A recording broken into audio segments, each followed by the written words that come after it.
Hello, everyone, and welcome to another edition of GnWC Weekly. I am the Duke, and I am joined by my good buddy. I'm Sam Champion with your AccuWeather forecast. Looks like snow is in the picture for most of today on Long Island. I Better get those shovels think out. now, And if you eat popcorn and you're pregnant, you'll want to listen to this story and find out why it could hurt when you drive a car. All that tonight at 11. you're clickbaiting the podcast or something, or you're teasing. Well, That's Angry Larry. You That's Angry Larry. always have to have that feel good story, or like the cancer scare story to get you to watch the broadcast. Yeah, exactly. Afterwards. And then when you watch, are you a smoker? Do you wear socks? Find out our new report on why a certain type of sock might make you slip on the steps. Plus, puppy saves a girl from a bus. And then you watch, and it's just, you'd be better off. You would get through it a lot faster if you just read the obituary page, because that's like all they talk about on the news is who died. Yeah. So, yeah. But speaking of, that was a segue. That is a segue, but I was kind of confused on it. Out of order. But normally the segue is news and notes. Oh, I'm sorry. So, Larry, you've got news and notes for us. I should have said. So, you want to just start this over? We can start over. We roll with it. We're live. We're going to roll live, with buddy. it? This is live, buddy. Oh, I'm sorry. Let me do that again. How about I do some news and notes? All right, let's do it. All right. Actually, we're making jokes and stuff, but it is kind of tragic news that our ECW original Axl Rotten has passed away at the age of 44. He was found in a Baltimore hotel room, passed out. I don't remember why someone went looking for him, but he was actively tweeting earlier in that day, and then he was found in his hotel, passed away. And it's kind of sad. At 44, it's kind of a little bit too young. But yet another wrestler has come and gone way before they should. He was in a really bad way, though. Like, he was like... Well, his whole life was pretty bad way. Like, he's had multiple problems with drug and stuff. And you don't want to speculate and say why. No. I'm saying the reports are that he was in a bad neighborhood, Baltimore hotel. Well, he was trying to raise money for, like, life-saving surgery a while back. Like, was on Jericho's podcast. Was he? Okay. They put some what they kind of gave it the rub where people would notice it a little more, and some other people put it out here and there. So it's not a stretch to say he's just like, well, I'm done with this. So which sucks, but anyway. Yeah. What else we got? Well, according to my sources in Georgia, Looch Underground was confirmed for a third season shortly after the debut of season number 2. So yeah, apparently it was good enough that El Rey's like, let's do it again. So good news for them. Do it again. But with every good news, there's also bad news, Duke. The Wolves, Davey Richards, hurt his knee in England overseas with TNA. And at first, they thought the injury wasn't going to be that bad, but it seems like it's worse than when first examined. So he may be out of action for a while, and that could put the tag team titles in jeopardy. They might have another tag team title vacancy, which would be like 800 in a row. But no, not really. They passed the titles over to those guys from Global Force Wrestling earlier, or in the middle of last year. So I shouldn't say that. But before that, the Hardys had to vacate when Jeff Hardy broke his leg motorbiking. Did so the curse of TNA continues, but more importantly, we hope Davey Richards gets better, because he's one of the better wrestlers on TNA Impact Wrestling. Can I throw this out there? Do you think, like, people harsh on WWE all the time with the grueling schedule that the guys have, yet you hear that the guys have 2 days off a week now, which they didn't in the past. So it seems like things are better than they used to be. Right. But people harsh on how grueling their schedule is, and how, it's 300 days a year, so on and so forth. Yet, and don't get me wrong, plenty of injuries in the WWE right now. So I realize that I'm sort of talking out of both sides of my mouth here. But do you think that with a lot of these other shows, specifically with TNA, the reason a lot of this stuff happens, because most of the time when you hear about injuries in TNA, it's stuff that happens outside the ring. And do you think maybe it's because their schedule is so loose that guys are just like bored and trying to find other things to do, and they injure themselves or they soften themselves up for an injury in the ring a little more frequently than other guys might? I don't know. I don't know. It's weird. It's debatable. I mean, I would have to look. We would have to examine a list of injuries, sure, and see like where they hurt themselves and what their schedule was outside of that. It could happen in the ring because they're not conditioned. They're not wrestling enough. You know what I mean? True it could enough. happen at another indie fed because they're wrestling somebody who's a little bit too green. Like they're bringing in like this didn't happen, see that we're bringing in Davey Richards. Right. Let's put him against our top guy, and our top guy is just not Davey Richards. Right. So he somehow hurts him or puts him in his position to hurt himself. Yeah, and I'm not saying that specific to this injury that you were just talking about, but you brought up Jeff Hardy, and like his was like a major, like the most major injury of his career, and it didn't happen in the ring, and it's just like of all the stupid stuff, of all the dumb things he's done, and all the grueling matches he's had back to back to back to back to back to back to back in WWE, and he was never really out for injury, but he's had all kinds of problems in TNA. Well, you can also say, like, compare it to baseball, where you have these pitchers today on inning counts, so they don't get hurt. But yet you had those pitchers way back in the day, Warren Spahn and all that would just pitch, and never were on a pitch count and pitch like enough to have like 30 wins in a season. And they never had the injuries that the players have today. So is it the way they work out, the way they train, the fact that they're being babied in sort of a way where because of all the rest, they go out there and they try to make more of the time they have and throw harder and hurt themselves. Same could be said about wrestling. Yeah, true enough. Yeah, same can be said about like your postal carrier. He doesn't train enough, and then he slips on ice outside because there's 800 feet of snow outside my door right now. That would be bad, but I thought the direction you were going is, he puts mail in the wrong boxes because he doesn't do the route that often, but okay. Well, there you go. There's a better analogy, but I was taking it to the injury stream. Fair enough. Yeah. All right. We got anything else for news and notes? Yeah, I think we have a record-setting snowfall. I think in the last 30 seconds, we just got 2 more feet outside my window. Good grief, dude. So, yeah, no, it's not that bad, but it's like blizzard. It's just a blizzard. It's just a blizzard. I mean, listen, it's only 4 inches outside right now, probably, bigs. but we went from, and this isn't to brag, this is to show the extremes. We went from like almost 70 degrees 2 days ago to now 29. So that's what's happening down here is these violent swings of temperature. And the worst thing about Georgia is if you have violent swings of temperature and then you have a freezing rain, we're shut down. Do you know that? So we'll see. You might know this more than other people, but the South United States, like Florida and stuff, it gets cold in the winter. It really does. We actually have seasons. We just don't necessarily have all the same precipitation. So, like 4 years ago, I went to like Miami, not Miami, but like more like Port St. Lucie, Fort Lauderdale, whatever, wherever my brother lives. I can't even remember the name of the stupid West Palm Beach. And I took a trip with somebody up to Daytona for like a couple days. And I'm like, oh, cool. I'm going to Florida. So like I packed nothing but like summer clothes.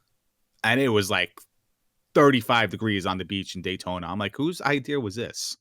Like, this is the dumbest idea I ever had. It was freezing. And everyone's like, what'd you expect? I'm like, I don't know. It's Florida, dude. Well, that's like I did get myself one of those discounted Mickey hoodies. Oh no, that say Florida really big on them. That would like read for $9.99. Like the neon colors and the Mickey's O wearing, is one of his ears. Sunglasses, like, and he's leaning against a wall like he's cool. You know what I'm talking. I went out to California for the first and only time ever, and I went to the Bay Area. And I was under the impression, because you hear people in California, they're like, "Oh, it's always sunny here. It's just always so hot. Always 70 and sunny. It's always great." And then then I go there, and it's like 50s, 60s. All I brought was shorts, and it's on the water, So it's 50s, 60s. Plus, you're getting everything off the water, so it's like it feels cold. It just feels cold, and so was a little miserable. But and the sand was like frozen. It was no, like, I wasn't on the go in the beach. pool. I wasn't Let's not- on the beach, but just where I I was, was. it was just windy and nasty, and I'm just like, this is not what I hear about California all the time. What's going on? So, anyway. Oh man! But speaking of California, Duke, And weather. you watched Lucha Underground this week. I know we didn't talk about this beforehand, but I just want to mention it. Yeah. Vampiro is so freaking good, man. He's really good. I was thinking bad. that the whole time. I'm like, Larry, if Larry actually watched this and didn't get totally pissed off from last week, he's gonna talk about Vampiro this week. They didn't really what's the opposite of downplay? Upplay? Like what's the opposite of that? They didn't really emphasize, embellish maybe. They didn't embellish the stupidity. I'm just gonna make words up this whole segment. Now you're just making up words. Yeah, they didn't really embellish the stupidity of like the backstage segments. No, they were just dark and mysterious. They weren't magical. So no, I mean they had like the growl for Puma, and then they had that Street Fighter-esque fight scene between Pentagon Jr. and Prince Puma. Yeah, and then they had we'll talk about that in a second. They had the other fight scene. So, but yeah, I thought it was a good. Okay. I thought it was a good show. That was a good show. So it was a good show, and I just saw something I didn't want to see about it. But, man. Yeah, no, because you know spoil what? it for yourself. Well, here's what spoiled it for me. Someone in my family gave me a subscription to Pro Wrestling Illustrated this year.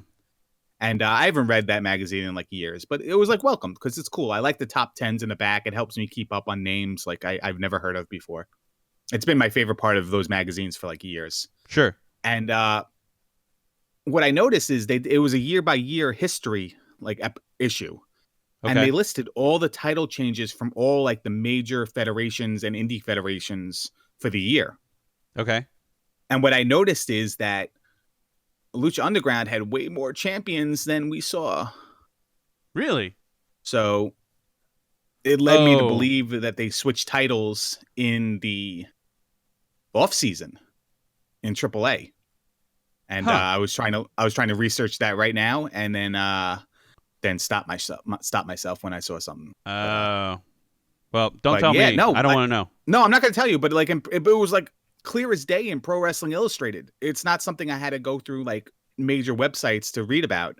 Yeah, it was like right there. It was I'm all like, holy crap. A whole bunch of title changes, and you're like, oh, they must be trading this around in AAA, and then you look at, oh no, that's not what's happening. Oh God, what happened to my eyes? Yeah, so, yeah. So I'm not going to say what title or what, but yeah, I don't look. Listen, at this point, I don't even know if it did happen in the off season or if it's taped and will air, because I don't know when they taped. I kind of assumed they taped later than that issue was published, though. That's the thing. But no, everyone who reads the news is laughing at me right now. Oh, he doesn't know. But no, again, we don't read this stuff because we want to watch it as it happens. Yeah, well, Pro Wrestling Sheet, which is where I got the thing about the season 3 announcement. It said that they were on it was like the show before they were going to record the finale. So they're like close to like finished with the season. Yeah. So. I mean, Son of Havoc posted on his Twitter. He's like, goodbye, Lucha Underground until season 3. So I'm like, okay. I guess you're not a major player this year, but if he taped majority episodes, then that's weird. Okay. Yeah. That's weird that he would put that out there because they're really good at kayfabing on Twitter. I'll give them so that. So what do we think about PJ Black losing his first match? Is this foreshadowing him winning the championship at the end of the season? I don't know. I thought that was kind of odd too. Like, why do you put all this into a vignette and everything? Which, I mean, to be fair to Lucha Underground, I know your misgivings about it, but everything. I can't believe they had a camera on him when he got attacked by 2 bikers. Yeah. Like that's like the weird part. Yeah, whatever. Anyway, but everything matters in Lucha Underground. So even if that's one thing about title changes and stuff. The title changes, they're extremely significant, but every match matters in some way. And every person who steps in, we talked about that last week. Everyone who steps in the ring, they justify why that person is in the ring and how that person can win. Now, I find it odd that you put, and it's very unwrestling like, that you put all this promo into a guy, he comes in, and then he loses. And he loses to a guy that most people, like I said, everyone can win in Lucha Underground, but most people would consider this guy the jobber of the match. And he loses to him. And it's kind of weird. Well, I mean, it's pretty much foreshadowing for Lucha Underground. And in many ways, I think they did it because they're just like, well, every time you see a vignette of somebody, they win. Yeah, so let's do something the opposite different this time. Yeah. And then overcoming that initial loss, right, to gain something later on is very dramatic. So I think Fair that's enough. an issue too. My real thought though is what they're going to do is PJ Black's going to go back in the locker room, find somebody who knows magic. They're going to turn him into some real werewolf, and then he's going to wrestle like he was like Prince Albert back in the 90s with just hair all over him, and then just be like an unstoppable powerhouse. And he has got to have like Gangrel kind of like vampire teeth caps too, the fangs, even though he's a werewolf. They have those too, right? This is Larry being angry, just so everyone knows. That's what's going to happen. Larry's no, angry. seriously, like think about like he's the Darewolf. They really emphasized that. They drove that point home. I thought it was funny the conversation they had. What is a Darewolf? I don't know. I guess a daredevil and a werewolf. Whatever. Yeah, that was good. That's good. Vampiro and Matt Stryker work so well together. They're really good. I have to reiterate, I hated that in the first episodes of season 1. Like I'm like, this is the worst part of Lucha Underground. Vampiro was terrible. And then like just to show that I can change sometimes. Like by the end of the season, I was just like, Vampiro is the best color commentator in wrestling. He's ridiculous. And awesome. I think it goes a long way in showing that if you have people who aren't just doing a job but actually care about the product, they'll get over with people. And I think that's what it is with Vampiro is you're like, why is he here? And it's just like he cares so much that it matters. And you realize, and he makes you care about things more, and so it's just like that's why he's there. I can't believe they were allowed to show Kalisto at the end of the episode, though. What was that? Oh, whatever. No, that was good. That was a. I mean, it's like we all know. You knew from the voice, though. Yeah, if we watch wrestling, we know who that is. Everyone knows who that is. But it was a cool way to like sort of like promo rub a new guy coming in. So you got a new talent coming into Lucha Underground with what is it? Masca Azteca, is that his name? I think. Anyway, the Aztec mask, and I don't know who it is. Honestly, I'm not going to speculate. It was the guy from last season, right? That was kind of shown a little bit. No, it's a new guy. He said his name. Ray said his name. No, but I thought last year they had a vignette near the end of the season where the guy put on the mask. Wasn't that the guy that spray painted the sign, the question mark? Oh yeah, he was the one. Yeah, I guess so. I could be wrong, but I thought they replayed that too in that episode. They did, and okay. I think it's. Well, I think that was connecting him to Mysterio, so maybe that was like the bat signal for Mysterio or something like that. So. Oh, you know what? That makes sense because of the question mark. And by the way, we were talking about Rey Mysterio Jr. If you haven't noticed, yep. And not Kalisto, because they have to operate under two different names because they work for two. And two different ages and. Well, it's weird. Lucha Underground can do anything they want to wrestlers. They can make them older too. It's just the mystique of what goes on in the locker room. Right. Yeah, that's how it goes down. I'm in real life. Is it ironic if they play Dungeons and Dragons in the back, by the way? That'd be pretty funny. Let's be real. Like if I roll a 20, you turn into a dove. Or I don't know why I said dove. Dove is not really that mystical. If they put Drago in a dungeon or maybe like Drago is the one who has to save Sexy Star from the dungeon. Right, because Sexy Star was kidnapped. I didn't say this last week because I didn't want to spoil anything for anybody. So they're doing kidnapping scenes in between. That was probably the most ridiculous of the stuff they did this week. but yeah, everything else was tolerable but on that level. But that was a way to say, hey, she'll be back next week. You know. They could just say, "Hey, sexy star, next week." Yeah, I know. They don't I have know. to do like a I get 3-month it. long kidnapping. They're just Undoing committed to the everything gimmick. women have strived to do in their life. At least they're committed to the gimmick. Committed to the gimmick. What's that guy's name again? The Moth? I forget what his name was. Yeah, the Moth. It was the Moth? Okay. Yeah, he was a jobber, and Yeah, but became obsessed with Star. So anyway. Yeah, well, it's a good thing he didn't become a success. But by the way, Mil Muertes on a throne throughout the whole episode is like one of the best things in the world. And I know, like it's pretty cool. It's making very fun of, interesting how. Sorry, go ahead. What was that? What was that one like kids TV show that was like they were all karate people and they were fighting for like a piece of the belt? I don't know why, but it reminds me of something like a TV show like that where like, everyone gets the piece of the belt and then they fight the champion who's like overlooking the whole thing on top of the throne. Like Right. It just had that kind of vibe to it. But that is freaking awesome because you got that heel character who's now in control, in charge. Well, it's like he's just overlooking. I'm like, that's awesome. Like with Mortal Kombat, you always had Goro sort of like in the background of every match, and then all of a sudden you actually have to fight him, and that was weird. Yeah. Shang Tsung on the throne and stuff like that. Yeah. But very yeah, cool. I forget very what that cool. was called. It was like Legends of the Hidden Fighters. No, Legends of the Temple was something on Nickelodeon, but I'll figure it out. But yeah, I really like it, and I really love the Mundo. Who did he fight? He fought that guy. Oh, that guy. Yeah, that guy. Who did Mundo fight? He fought was Headshot. Headshot. Yeah. Kill shot.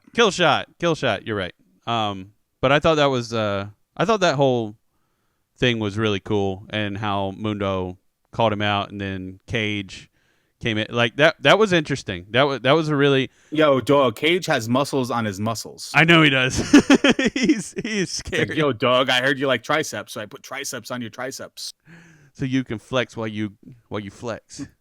But yeah, Cage is a scary looking beast of a man, and makes that's going to be interesting. That feud, and just the fact that they can look up and then start jaw jacking at the champ who's injured now. That's pretty cool. That's just the whole concept is really cool. So I agree with you. So anyway, you want to move on to something else? Get off of Lucha let's Underground? move on to something else. What do you got? Do you want me to choose? I'll choose. Yeah, you choose. Go. All right. So most of the stuff that is like pretty much like irked me the last few weeks is the fact that I hate seeing pay-per-view quality matches on free TV. Yeah. And we've talked about this, and I don't remember where I talked about it on this or like that little thing I do on Monday nights, but you've said it a couple of times, really. Yeah, so. I have. It's just that you take two decent workers, and we'll make the most recent example, Ziggler and Owens, and they're kind of fan favorites in their own right for people who like heels and people who like the faces, or even if you liked heels back when Ziggler was a heel. They're just great workers. If you appreciate wrestling, you appreciate these guys working together. And to have a match that like starts and then stops because of commercial, then starts again and has no flow to it. And then in the end, you just have like a cluster bomb of like false finishes or whatever. Like they're just like jacking in like 15 minutes worth of match in the last 2 minutes. Getting their stuff in. And it's still a good match. So let's not get me wrong on that. And probably one of the best matches Raw could put on. But then you eventually get a payoff on pay-per-view. And you're like, well, we already seen these guys wrestle 4 times. Each one won twice. So, okay, it's a 5th match. Anyone can win. But we've seen it before. Like, there's none of that, like, big-time pay-per-view feel anymore where it's like, I don't want to say first time ever because they overplay that term, but you don't get it for the first time ever. Like, you don't get to see like AJ Styles versus Chris Jericho on pay-per-view. You saw it on Raw, and then you're going to see it on SmackDown next week. Right. So where does the allure of the pay-per-view come from anymore, except for title matches? Well, and go ahead. I'm sorry, when a mid-card match or whatever you want to classify guys as Even back in WCW days, like the cruiserweights, even if there wasn't a title on the line, Jericho fighting, Gato from Pro Wrestling, was it W8 War, Wrestle Association R in Japan, or New Japan Pro Wrestling. Like that was pretty big for like the smart marks and like the IWC, if you will, or pure wrestling fans to see stuff like that. And then nowadays it's just like, well, we're just going to keep recycling everybody over and over and over again. And then you wind up with a Sheamus versus Randy Orton situation where like, even if the story matters, like the match doesn't matter because you just don't want to see it anymore. Yeah. Yeah. It's matches that don't matter with kids who do, as opposed, it's the opposite of something I used to hear a guy say on a stream all the time. But when he was playing ranked matches in a certain game, his stream title would be matches that matter with kids who don't. But pretty funny. But yeah, it's weird, and it's like you see them sort of doing. You'll see them doing that wrong so much and doing it right at the same time. So like SmackDown, for instance, with the two guys you just mentioned, did we have a 4-star match with 4 to 5-star match with Ziggler and Owens this week? No, we had Ziggler on commentary and the match coming to him and getting involved somewhat, so on and so forth. But still, you kept the feud going without them having to have another knockdown, drag out, do everything match. You also did two things, Matt. You also elevated Kalisto to exactly levels beyond he should be. But that's another rant for another day. Yeah, sure. Or I've said it already. Yeah, we'll write it down. Yeah. But yeah, that's like doing it right. But then in that same show is, like you said, we introduced the idea of AJ Styles versus Jericho 2 already. So like two really, really big matches for Styles, regardless of the time of them or anything like that. And things get maybe they do something with it and we don't get a full match. Maybe we see one of them heal out a little bit or something. Who knows? But because really it's the weirdest thing in WWE. If you're not John Cena, the money is in being a heel or at least being kind of neutral. So it's sort of a weird situation. But anyway, it is. It really bothered me on. Was it Monday? Was it Monday that I sent you a message about this? I was kind of juggling a lot of things on Monday, so I don't remember. It must have been Monday because I think that's when you sent me the majority of the messages. Yeah, I'm just trying to remember if that's what it was, and I'm trying to remember what match made me think, wouldn't this be good if there was a build up to like a pay-per-view instead of killing this, sort of like, I don't know. It's just we've talked about it several times. It's just like you see a match over and over and over again, and it's like and the best example in the world. Well, the two best examples are involve the same guy in both examples, Orton and Sheamus and Orton and Cena.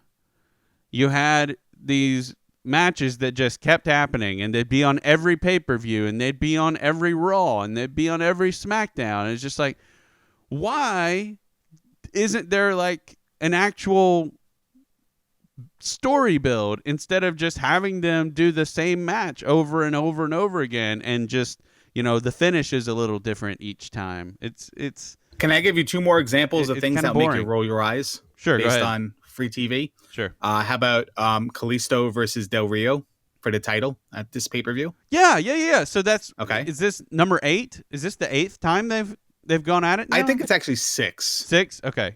I knew it was right, one of those numbers. Kalisto won the first time, then he won the belt, then Del Rio took it back, then Kalisto won it, and then maybe it's 5th, but still he's beat Del Rio 3 times. And yet he gets another rematch. You know what I mean? So, yeah. All right, and here's the second one. Let's assume everything goes according to plan and Roman Reigns beats Triple H for the title. Roman Reigns versus Bray Wyatt. And we've already seen it. we've already seen it for like 6 months in a row. Yeah. In many ways. So not to say that, well, that was pay-per-view stuff. They were doing a lot of pay-per-view, but a lot of Raws in between where they would have tag matches and whatever. But it's just that sometimes it's just like, it's okay for, Kevin Owens to beat Damian Sandow on the first hour of Raw. You know what I mean? Or Right. insert another guy who doesn't get used too much. Fandango losing to Ziggler on the first hour of Raw. Well, yeah, and there's some guys, it's just like, why do you have them?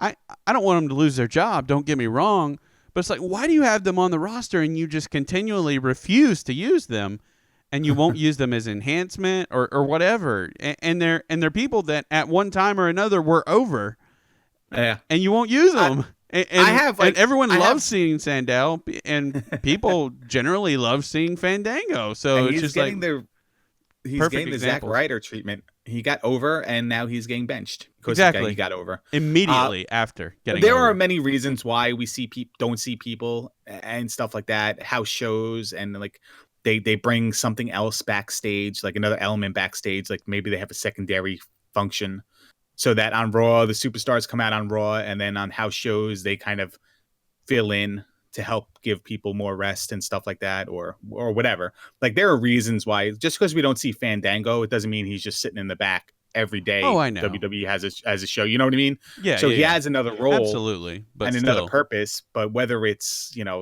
right one for him or not, I don't know. And I can't say exactly what he does every single day in backstage, but hard to believe that he's just sitting back there every single time they have a show and he's not. And again, we don't really watch Superstars or Main Event every single week.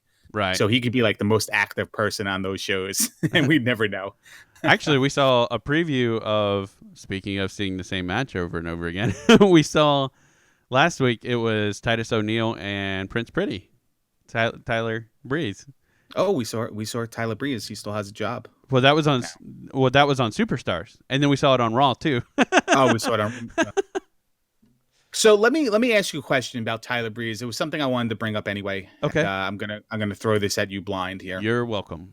I don't have a trivia question prepared because of the way we had to start taping this. I kind of it lapsed in my mind, so I apologize for you. I totally forgot too, so we'll count this as this is pop quiz. So restart the 1 week tradition next week.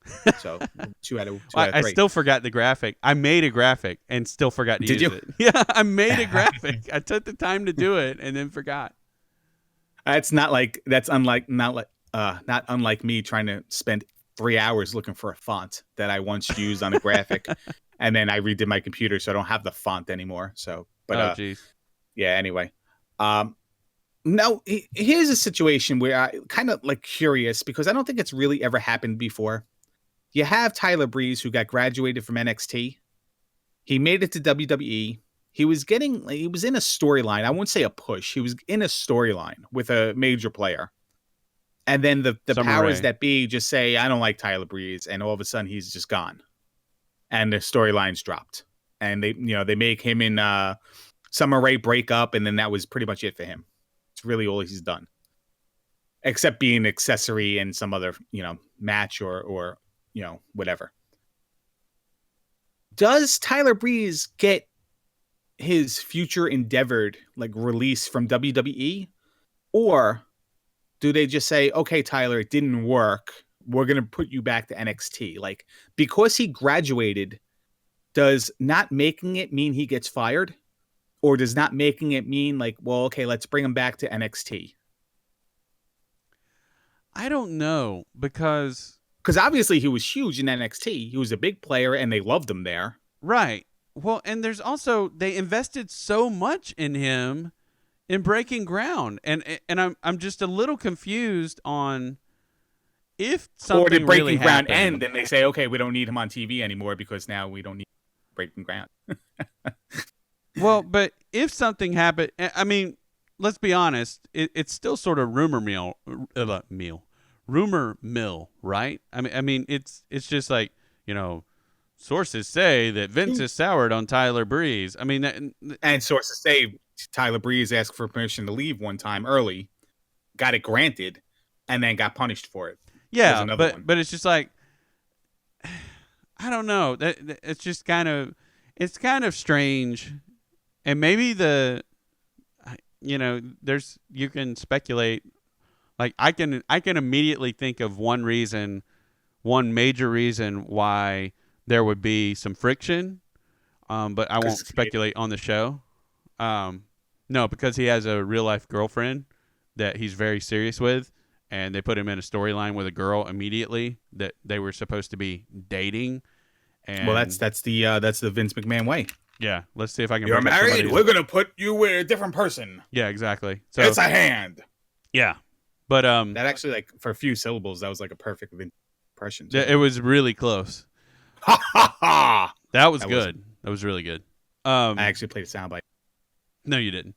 Anyway, but that was but that would be the thing that comes to mind where he's just like, no, I'm not going to kiss her. No, I'm not going to this. I'm not going to that. You know, I could see friction arising and it'd be like, oh, well, you're not willing to do what it takes in the business. Yeah, I could see that happening, but it's just like after you've invested so much in him and he got so over, and not just with the fans, but, you know, early on in Breaking Ground, you've got Baron Corbin saying Breeze is so effing good, you know, in a backstage segment, and it's just right. Like, and they spend so much time with him and with people in the ring. Right, exactly. It's just like, I mean, he was like the recurring storyline of Breaking Ground more than pretty much. And I mean, he was the end of the story. You know, that was how they ended the season. So conclusion, yeah. So it's just like it's kind of wild that you would put that much into him, and that definitely helps with a push, and then you get offended that he won't do something the way I don't know. Like I said, it's speculation or it's rumor mill. It's more the fact that since he graduated NXT, there's to answer your question, a point of no return now, where it's just like, okay, well, you're not going to get demoted because it's not like the major leagues of baseball, where we're just going to send you back to AAA because we can't use you, we don't need you, and we have other stars to take your roster spot. It's wrestling; they can do anything they want with anybody. So because he made the graduation, if he's not pulling his weight in on the main roster, do they just like keep him on board and relegate him to house shows and hope he gets better? Does it reach a point where if they were to say like, hey, it's not working out, but we understand that you're better off in NXT, so we are going to demote you back to NXT? Or do they just say, okay, listen, kid, you're not making the big leagues. We feel that even if we put you in NXT, you wouldn't make the big leagues again. So we wish you well in your future endeavors. You know, I don't know where that line is drawn with WWE. I don't either. To determine. To answer your question, that's a hard. Like, but we can call it. I mean, we can forever call it like the Tyler Breeze line now. So when we're referencing talent who got graduated, who aren't making their weight in NXT on the main roster, we can say, oh, they're hovering around the Tyler Breeze line. But are they? I mean, we had a match on Raw with him and a guy that's, you know, in the early stages of what could be a really big push. So did we really? Could that just have been kayfabe and Vince? Because that's happened before where stuff gets out and all it does is fuel the fire for a guy. You know, it either adds more heat to him or makes it where more people are like, no, we want to see this guy. And if you know, I mean, listen, he got pretty much squashed by Titus O'Neil, so it's not like they made him even look good in that process. They kind of put him out there and said, okay, you know, sell everything Titus does and do very little, and that's what happened. You know what I mean? And you know, the match on Superstars was pretty good. Again, I'm sorry about that, in my office. But it was pretty good. But, you know, matches on Superstars can be 5 stars and no one would know. Yeah, that's true. Anyway, I guess my thing is, like, we know from rumor mill what's going on, but then but it's just the question of if somebody underperforms after getting graduated is more what I was talking about. Yeah. What happens to them? I don't know. I guess it depends on the situation. I mean, because if nothing else, if he didn't want to go anywhere else, I think they would be stupid not to put him down in the Performance Center. Like, make him like, if we look at like a future endeavors of the past, from the main roster, you know, you said Justin Gabriel may have had issues backstage, which is okay. We'll admit him, But Drew McIntyre probably had his time. Never achieved anything. Jinder Mahal. These guys were all in NXT for a little while. Yeah. Whether careers were stagnant on the main roster. Any one of them could have went back down there and been like the big main heel or whatever based on star power alone at the time. But they just chose to outright just release them. In fact, when they did that mass releasing in, was it June of 2014, where like they let go of like 20 people, at that time, they didn't put anyone in NXT. They just said, okay, we're just going to release you all. So it just makes me think that if they don't cut it on the main roster, that speculation is that they'll never cut it on the main roster. And they just much rather release them and then keep people fresh in NXT rather than bring somebody back down. I don't know. We'll see. It's like a short, what is that called? Small sample size? Small sample size. It is XCOM small sample size. It wants to give me a 700 megabyte update. Of course it does. On day one? On Yes. day one? Yes. 2K, please. Well, God, I hate to 2K be fair, games. it's Nope. probably the go live push is what it is. So it's probably the No, I update. already got that. Oh, you already got that. Okay, then I don't know. Yeah, I played at 12:01 a.m. Eastern Standard Time. Oh, okay. You played about when 3 hours. when it go live. When it go Yeah, live. I played when it go live. I preloaded and patched something after that, and then took an hour to download, and then took an hour to download what was already downloaded, and then I played for like 25 minutes. And by the way, for before it those was- for those listening at home, XCOM 2 released today, which you probably Today, won't, you probably February 5th, 2016. yeah February 5th when we're recording this. So if you're into the XCOM games, it's probably worth checking out because it's been a fun series. So Killed like 3. what? I can't help it if every shot I want to take is 38%, which is really 0% because I never hit them. And then like the other, then the aliens get a turn and they flank me and then they kill me. Like, what am I supposed to do? I can't get close enough to get a better percentage. You're not And good then at the aliens are XCOM. I was waiting too. I was trying to bait them out and they just would never move. They would never move. I would overwatch and they would never move. Like, there's like this advanced artificial intelligence in the game now that just says you're human, you don't deserve to exist. We're 2K games, we're taking over, and you're gonna like the crap we give you no matter what. And I said, okay. That's funny. But, but speaking of 2K games, Duke, yeah, what we got? well, they make a game called WrestleMania WWE 2K16. Yes. Do you know 2 guys who were in that game? Well, let's see. Roman Reigns and Dean Ambrose are in that game.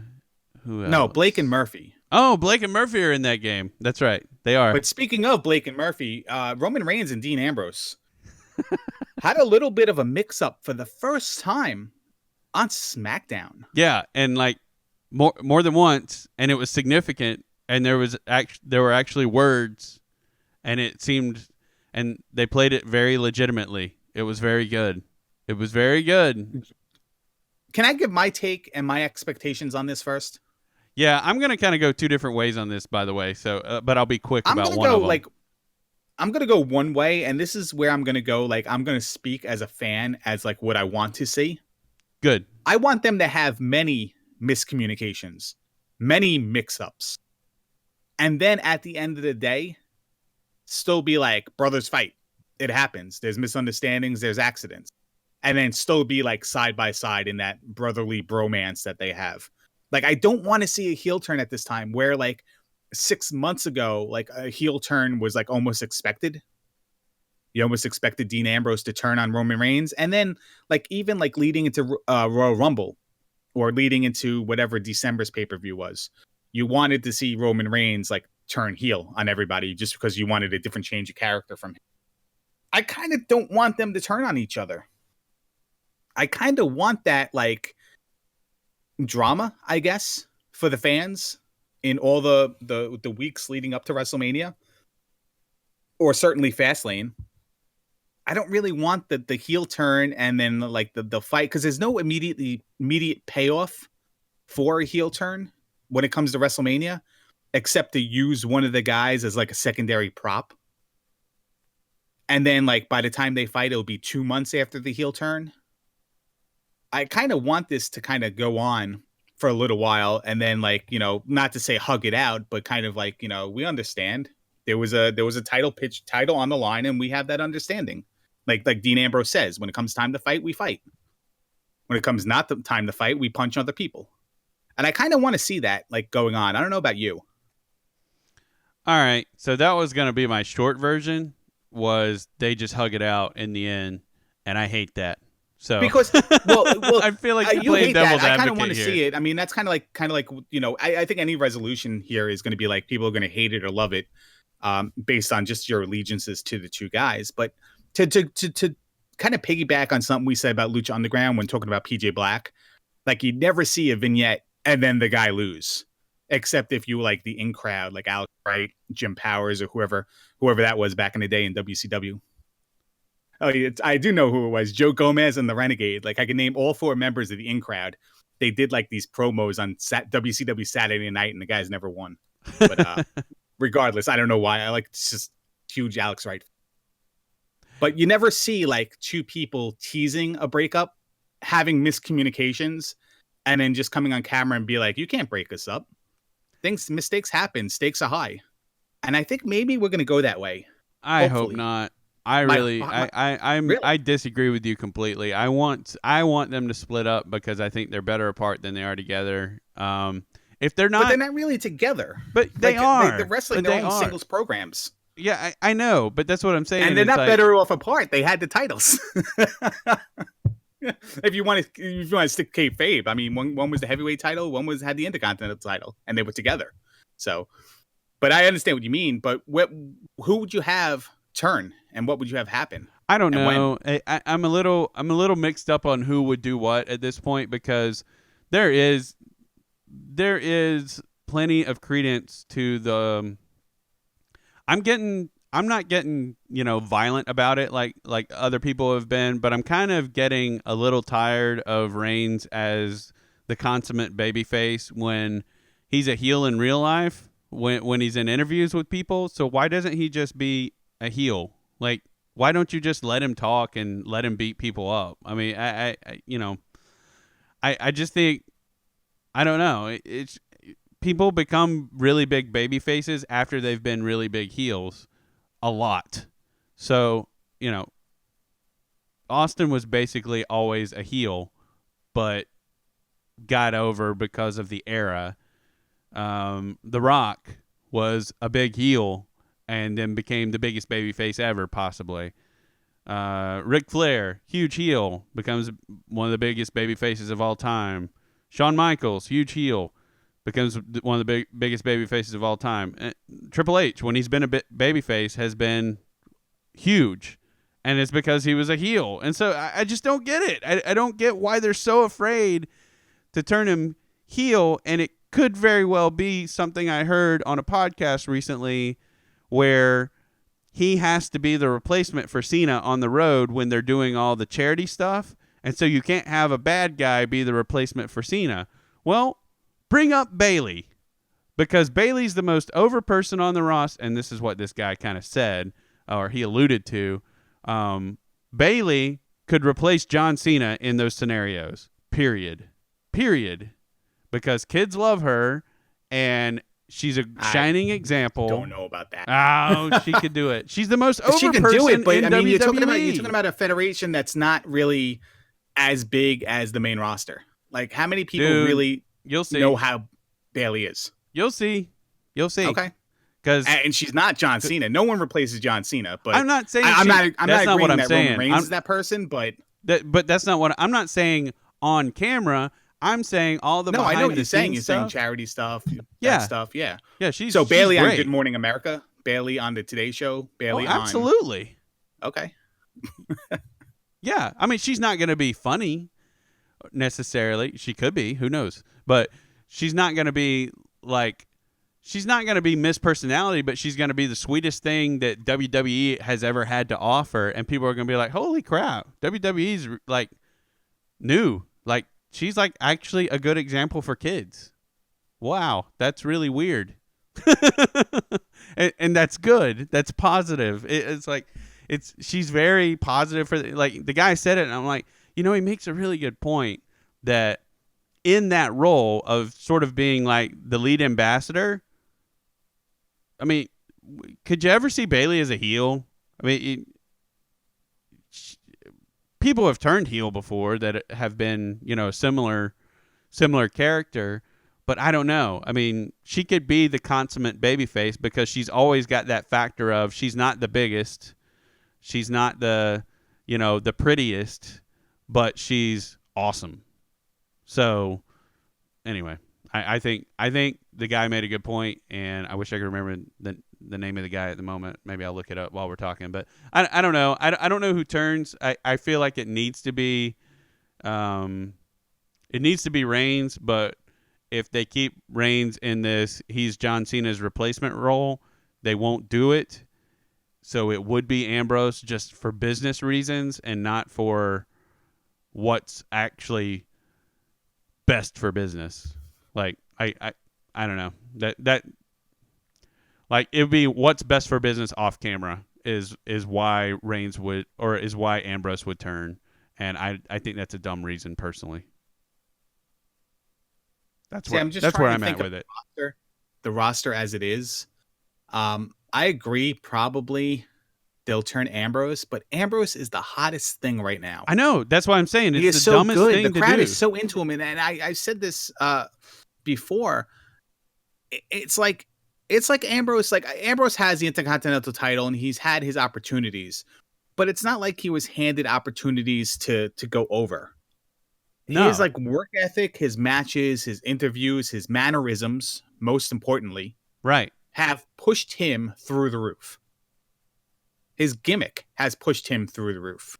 I think it helps a lot, and now it's public knowledge. I think it helps a lot that a guy he's dating Renee Young. No, I don't think that helps at all. No, I didn't know where you were going with that. I thought maybe.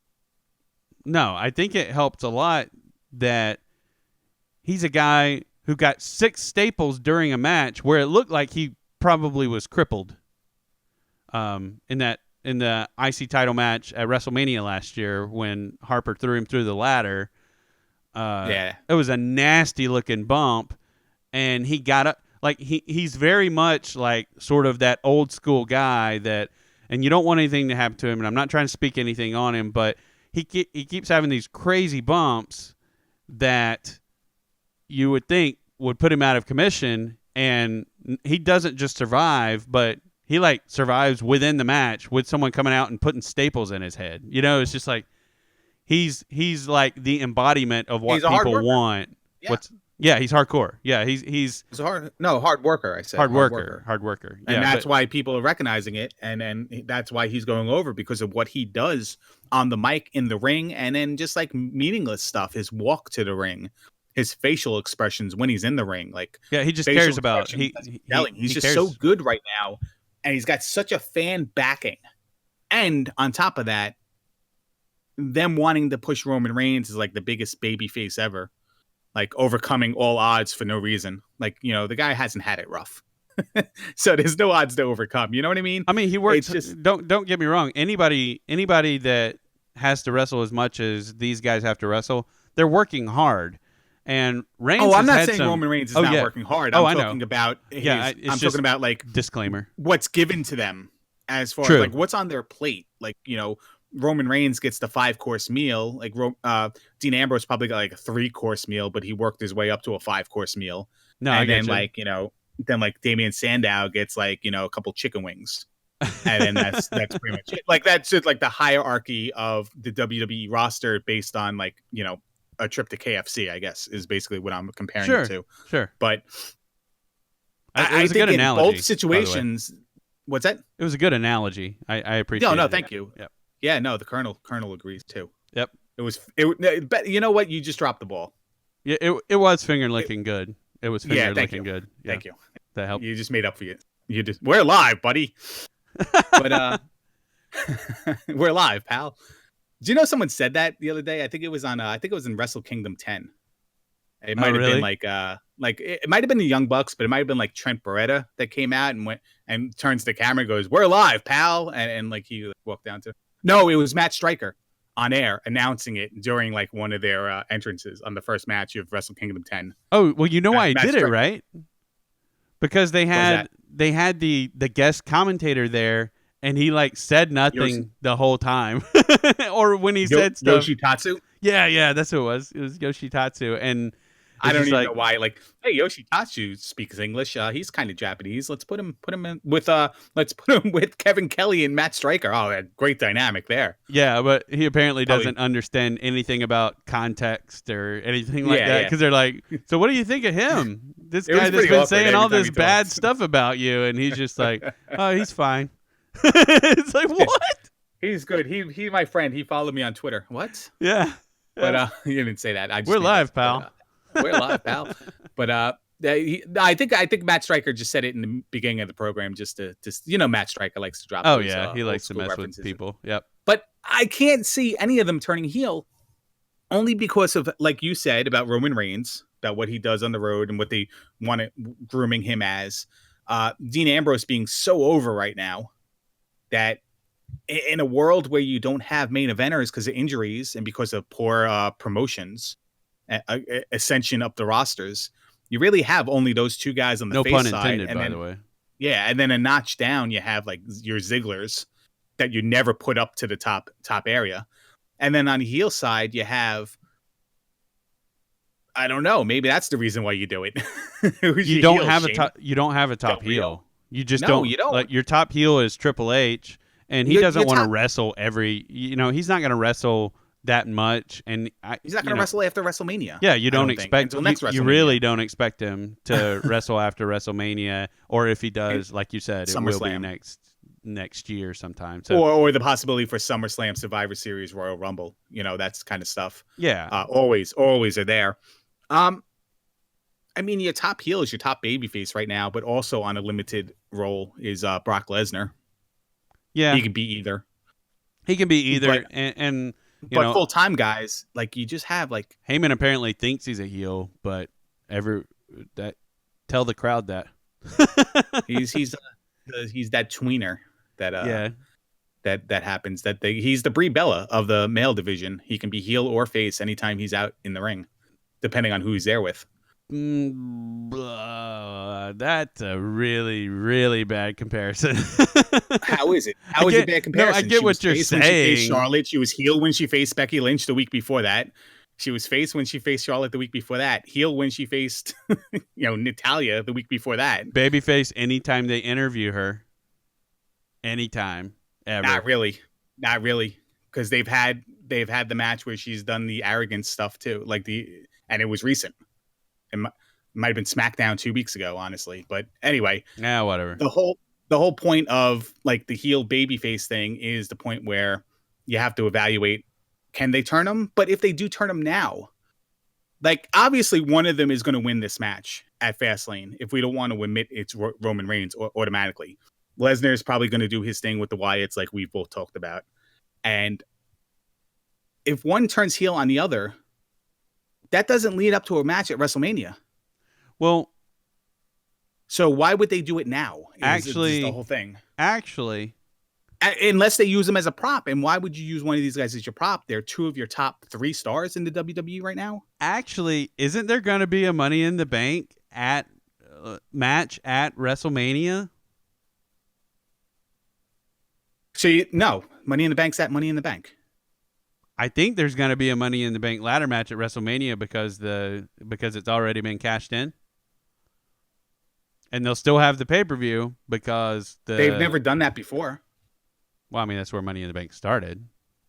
No, but I mean, they've never done it before when Money in the Bank's had its own pay-per-view. That if it's cashed in before WrestleMania, there's a Money in the Bank match. Well, I heard that in an interview recently where someone said, and I think there's going to be a Money in the Bank ladder match at WrestleMania this year.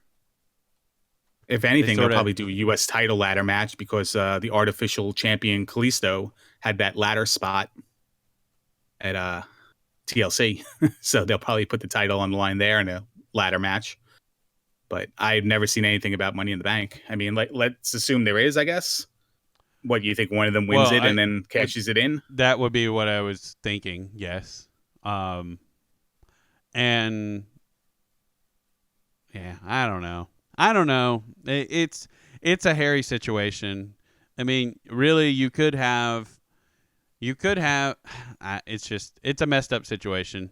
I think if you have one of them turn, it will somehow cost the other one the title, but then that means the title stays on Triple H, and I don't think, and it doesn't seem like that would be the plan. It doesn't seem like that would be the plan for WrestleMania. I think that would frustrate a lot of people. Yeah. I think that would frustrate people. I don't know what would frustrate people more. Reigns winning at WrestleMania and getting the title, or Triple H retaining. I think Reigns winning. And I think what I was going to get at is if there is supposed to be that ladder match, which I'm not finding any information on it, so maybe that person was just like... No, and I see that they have a scheduled pay-per-view called Money in the Bank this year, so... yeah. Anyway, there's... So, just diagramming that super, super quick. If there was one at WrestleMania, I would suspect that Ambrose wins. Ambrose then gets and you've already got Reigns going into the match. Ambrose comes in. Well, that would be the way to do it, actually.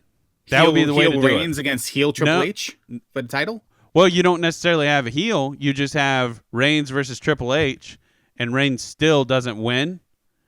That's how you do it. Reigns loses, and so people are like, "Oh, can we please see?"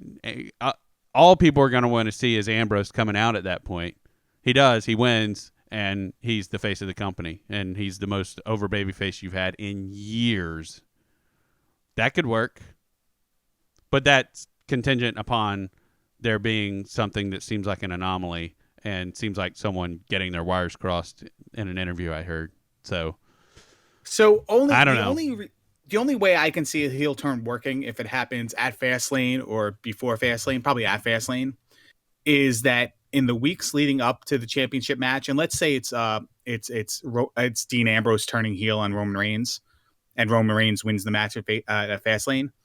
It's the fact that through jealousy or whatever, that Dean Ambrose is going to make it his life's mission to make Roman Reigns miserable so he doesn't win his match at WrestleMania. And then you're just using Dean Ambrose as a prop at that point. Which is like stupid. Dean Ambrose doesn't have his own feud. Dean Ambrose has the Intercontinental title, and it not being a part of the picture because you're selling more on Dean Ambrose's misfriendship or whatever the word is, turning his back on Roman Reigns or whatever. And that's the reason, because we have a known entity in the match at WrestleMania. A heel turn now has no payoff unless it's after the pay-per-view after WrestleMania. And I don't even know what that pay-per-view is. That pay-per-view is, I had it here, but I don't know. It's at Extreme Rules is the next pay-per-view, and then Payback's the pay-per-view after that. So if you want to have an aptly named pay-per-view for a heel turn, Payback might be where it happens after Extreme Rules. Yeah, I don't know. It's like Payback, and then this is a weird corner that they're painted into at this point, and I would love to see them come out of it really good, but I just feel like I feel like there's very few scenarios at this point that don't piss everybody off. Brock and Bray at the Brock and Bray connection. No, Brock and Bray at WrestleMania, I think, is going to be a better match. Should be a better match than what people expect, and that's a cool thing for Bray Wyatt. And I think that's something he comes out of a win or lose in the match. Like that's something where it's positive for him. The main event, man, I just don't know how it's positive if Ambrose isn't walking away with the title. I feel like you're going to have people that it's going to be. I don't know. I was at the point. Might be solidly behind Triple H. He's that Attitude Era guy, the DX person that you loved, and certainly they treat him differently in the ring than they treat him with the suit on. as not the real backstage guy, but the on-air talent backstage guy. I don't know. I think fans really go for Triple H. So Yeah. you're a situation where Roman Yeah. Reigns wins and the fans get pissed. Yeah, I think that happens. But Well, I don't necessarily think if Triple H wins that the fans get pissed. I was gonna say, yeah, you're right. You're right. I was gonna say that We get pissed because I was almost at the point. I was almost at the point where I'm just like, can people just let it happen and be over with Reigns? You know, because I get people's criticism of what's happened. It happened. So on it's and so over forth. with, and it's still happening. See, that's the thing. Is it happened twice and it's over with twice. So can we just move on, WWE? No, he has to win on the quote unquote grandest stage of them all, even though he was in the main event last year. And so it's like, I just don't know, man. It's such long a con. weird. It's like the opposite of the long con when it comes to like the feel good story. It's like we're setting this up really small for over a year just so he can get let down. Royal Rumble, he was second to last, eliminated. Then Royal Rumble a year later, he won. WrestleMania, he lost the title match. WrestleMania a year later, he's gonna win. Yeah, it's don't like, you love Roman Reigns now? He overcomes why would it all. I love him? That's the thing. Is just like I was already on the fence of why would people really care, especially after Royal Rumble this year, which I was glad they did what they did, but at the same time not fully because he's not there for half the match. But now I saw a video recently. And I didn't realize that he's kind of a jerk to people in interviews, or a jerk about the fans in interviews. And when you say interviews, you mean real interviews. I mean not real in front of the camera with JoJo or Renee. Yeah, I mean like Okay. real. I mean like he's like being on podcasts or just being interviewed by someone during an event, and people will say, well, you're not necessarily that over with the fans, and he'll make some really snarky or just out and out mean comment about the fans, and it's just like, well, how is this guy going to be your John Cena replacement when he can't handle criticism like John Cena can? I mean, John Cena, for all that people hate him about, guess what? He just keeps smiling through the hate. And that's why he's a good babyface, because that's what good babyfaces do. And Reigns doesn't do that. What's that? Speaking of reported criticism, let's draw a line here, and let me bring up an idea. Why don't we take our time over the next few days, Duke, and come up with a proposed WrestleMania card? We should do that. That without Fastlane happening, like on the border of Fastlane happening, let's try to predict how WrestleMania is going to shake up. Okay. And then collect our thoughts, and then let's do a little bit of a special that I'll give my card, you give your card, and we'll just couple talking points, maybe like as a prelude to the predictions of Fastlane, but more so like trying to predict WrestleMania at the same time. Sure. Makes sense. We'll take into account like Dean Ambrose heel turns, Roman Reigns heel turns, stuff like that into that card. We'll go crazy with it, but we'll also go logical, a little bit of a mixture of the fun stuff we love about each other. You know what I mean? Sure. But sure. No homo. But I don't know. I haven't said that in like 5 years. I know. I was just like that was weird. That was the thing. It was weird. Okay. But let me just mention a couple things that I feel didn't like you mention just yet, turned this into a Gold Dust promo. But anyway, go ahead. Yeah. I want you to be my partner. Yeah. All right. Before my lights go out, let me mention a couple of different things. You were speaking of being rude to announcers, reporters. Our buddy in Chicago was rude to a reporter, if you can believe that. The reporter asked him, and CM Punk I'm talking about. Of course, yes. The reporter asked him, do you know what you're getting into with UFC? Because he's never fought in the UFC before. So that was the question laid out to him. That's not the good question to ask him, to ask that particular CM Punk guy. Flipped out. What do you mean? You don't think I know UFC is not scripted? You don't think I know what I'm getting into? And like flipped out. And he's like, no, I'm not asking that. He's like, yes, you are asking that. You asked that, or like all my supposed fans asked that. Like they don't think I know the difference, and just healed out on the reporter for asking a question about, just trying to keep like it just seems like he was trying to keep the interview dumbed down for the audience, not dumbed down for the subject in front of him. Right. That was just like giving him an opportunity to explain the differences between training for both. sort of thing.